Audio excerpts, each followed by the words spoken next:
شروع اللہ کے نام سے جو بڑا مہربان نہایت رحم والا ہے۔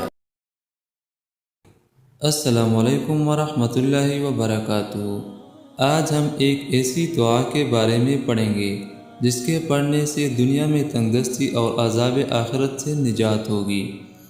رسول اللہ صلی اللہ علیہ وآلہ وسلم نے ارشاد فرمایا، جو شخص 100 مرتبہ لا الہ الا اللہ الملک الحق المبین، دعا کے الفاظ دوبارہ سن لیجئے، لا الہ الا اللہ الملک الحق المبین پڑھے گا تو اس کو فقر و تنگ دستی سے پناہ ملے گی، قبر کی وحشت سے نجات ہوگی، مال و دولت سے نوازا جائے گا اور اس کے لیے جنت کے دروازے کھولے جائیں گے۔